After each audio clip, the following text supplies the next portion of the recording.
Bom dia a todos, espero que estejam todos bem. Aqui professor Paulo Silva, a gente está gravando esse vídeo hoje com a intenção de corrigir as atividades que eu passei na Escola Lorena, mas mais uma vez, como eu sempre falo, isso interessa a todos aqueles que gostam de história, aqueles que me acompanham no meu canal, dá um joinha, compartilha o vídeo, dá uma força pro professor. Bom, vamos ao que interessa, gente, ó. Na verdade era uma atividade bastante longa, né? Que falava a respeito da nossa República Velha, né? No caso do Brasil, que acaba se repetindo até hoje, né? Algumas coisas que ocorriam naquela época, tá? Então a gente vai perceber no decorrer das perguntas e respostas que parece que a história do Brasil ela vai se repetindo, ok? Aí diz assim, ó. Primeira questão. Cite três determinações da primeira Constituição da República Federativa do Brasil, tá? Então, lembrando que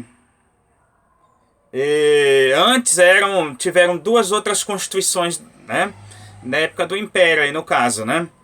E aí, na República teve uma nova Constituição. Na verdade, na época do Império, ela foi sendo, né, reciclada, né? Aquela Constituição lá dos anos 20 do século XIX. E aí teve uma nova Constituição, que foi essa já da República, tá bom? Então, algumas coisas mudaram. Então, quais teriam sido as determinações aí, né? Então, separação entre igreja e Estado, né? Que até então não existia. Lembrando que na época do Império, a igreja e o governo, né? No caso, o Estado, eles estavam juntos, né? O governo, no caso, o imperador, ele favorecia a igreja, tendo uma religião só, que era a religião oficial no Brasil. E, em troca, a igreja fazia aquela doutrinação básica, né? Dizendo que o imperador era o representante de Deus na terra e essas coisas que nós estamos acostumados a ouvir, né? Falar das monarquias antigas, tá? Não chegava a ser uma teocracia, mas havia sim um acordo entre o imperador e a Igreja Católica, inclusive nomeação, né, de bispos, né? Que acabou dando rolo já no final do governo Dom Pedro II, sempre lembrando que foi uma determinação do pai dele, o Dom Pedro I, né, ainda, mas depois foi continuado pelo Dom Pedro II. Na verdade era algo que já vinha de antes, né, de muito tempo, já desde a Idade Média, né, antes do Brasil, né, de certa forma ser descoberto, tá? E foi continuado pelas monarquias da dinastia Bragança, né? Mas não era só em Portugal e depois no Brasil independente. Isso continuou, isso existiu, melhor, né? Em várias monarquias europeias daquela época, ok? Tá? Então era algo relativamente comum, tá? Então essa seria a separação entre igreja e Estado, que eu acabei de falar, né? Que quando vem a época da República, o que ocorre, né? Muda muita coisa, né? Porque até então as pessoas que não eram católicas não tinham nem onde serem enterradas, né? Porque as pessoas, não sei se vocês já viram nas igrejas antigas de santos, né? Por exemplo, lá, se você, por exemplo, vai na igreja do Valongo, né? Que é uma igreja que até hoje é frequentada. Tem túmulo dentro da igreja, né? Eu falo isso para os alunos dizem, ah, mas como assim? Os defuntos eram enterrados dentro da igreja. É considerado só sagrado. E nas redondezas da igreja, né? Em Minas Gerais também, as igrejas históricas de Minas também tem gente enterrada dentro da igreja. É claro que depois eles tiraram as ossadas, né? Em alguns casos, tá? Tá bom? Mas isso era comum naquela época. Então, a igreja que era, vamos dizer assim, responsável, né? Pelos enterros. Então, quem não era católico não podia ser enterrado dentro do solo sagrado, entre aspas, né? Que é uma tremenda bobagem, né? Pensando com o pensamento que nós temos hoje em dia. A ponto de ter um cemitério só para as pessoas que eram protestantes aqui na Baixada, né? Que era o cemitério do lado do cemitério do Paquetá, que é o cemitério mais antigo de Santos, tá? Depois, com a República, esse cemitério do Paquetá, ele acabou absorvendo as ossadas do pessoal do cemitério dos ingleses, vizinho ali do território, né? Do antigo cemitério do Paquetá, ok? Tá bom? Mas isso é o caso de Santos, tá? Mas, obviamente que valia para outras cidades aqui do Brasil também, com certeza. Mas enfim, gente, então, aí voltando lá na pergunta, né? Então, outra coisa que teve nessa Constituição foi o quê? A divisão do Estado em três poderes, né? Que nós conhecemos, né? Bem, hoje em dia, executivo, legislativo e o judiciário, né? Então, essa divisão dos três poderes na época do absolutismo não existia, né? Então o executivo passou a ser exercido pelo presidente da República, o legislativo pelos deputados e senadores, né? Você pensar em nível federal, em nível estadual, deputados estaduais, em nível municipal, os vereadores, né? Tá bom? O executivo municipal é o prefeito, o executivo estadual é o governador, né? Isso nos dias atuais, tá? Tá bom? E o judiciário, o juiz, obviamente, né? E também uma outra mudança foi a instituição de eleições diretas, tá? Que até então não existia. A eleição era baseada na renda, né? Até então, tá? Isso não fez com que aumentasse o número de eleitores significativamente, por quê? Ao mesmo tempo que eles exigiram isso, mudaram, né? Algumas coisas boas aí, pensando, eles exigiam a alfabetização das pessoas. E a maior parte da população do Brasil era de analfabetos, né? Imagina a população negra, então, chegava a mais de 90% de analfabetos, tá bom? Bom, vamos para a questão 2. A questão 2 dizia assim, ó. Qual era o posicionamento da Constituição de 1891 em relação aos povos indígenas? Então, até hoje, né, a gente sabe que os indígenas são esquecidos, né? Tem parte da população do Brasil, né, que acha que os indígenas são vagabundos, né? Eles não aceitam o modo de vida do índio. Infelizmente, tem governante que faz isso, né? Prejudica os índios, que são os verdadeiros donos da terra, né? Os mais antigos aqui. E naquela época era até pior, né? Então o índio sequer foi mencionado, citado no documento da Constituição republicana, tá? Eles simplesmente ignoraram a presença do índio. A terceira questão, o que é o voto de cabresto, tá? O voto de cabresto seria o quê, gente? Como se fosse a rédea, né? Do cavalo ali, né? Do burro, né? Seria mais ou menos isso, né? Foi o meio das elites oligárquicas, né? O que era a oligarquia? Aquele grupo que dominava, né? Dos poucos, né? Dos bons, seria isso, né? Controlavam os resultados das eleições e se mantinham no poder. Como o voto não era secreto, então os eleitores eram coagidos a votar nos candidatos apoiados pelos coronéis. Então isso já vinha desde a época do Império. Na época do Império eles colocavam inclusive capoeiristas, né? As maltas dos capoeiras, né? Lembrando que esse é um outro assunto, mas a gente, né, coloca aqui os jagunços, né? Caras armados na porta para intimidar a pessoa a votar no candidato que eles queriam que ganhasse a eleição, tá? Que o voto não era secreto, qualquer um poderia ver, tá bom? Questão 4. Por que o governo republicano investiu na imigração de europeus? Então, existem vários fatores, né, gente?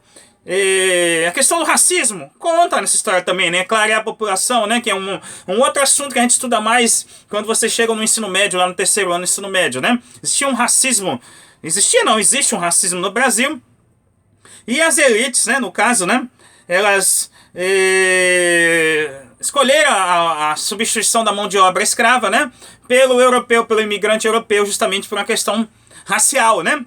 Para clarear a população, a questão de preconceito mesmo com os negros, né? Em vez de incluir a população negra, eles preferiram excluí-los, né? E aí a gente vê os resultados até hoje em dia. Não é mimimi, né? Embora tenham umas pessoas aí que nunca abriram um livro de história falando tudo é mimimi, né? Mas não é mimimi, isso é historicamente provando, né? Isso, né?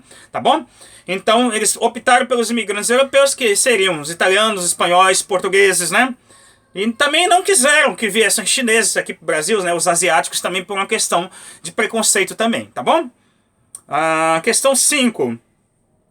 Questão 5. Quais eram os principais meios de organização do operariado brasileiro no início do século XX? Então, eles se organizaram em ligas de resistência e ligas operárias, né? Que deram origem aos primeiros sindicatos do Brasil, né? Então, sindicato seria uma organização do trabalhador com o objetivo de defender os direitos deles, né? Hoje em dia nós sabemos que os sindicatos estão sendo, de certa forma a gente vai dizer que eles estão com menos poder, né? Por quê?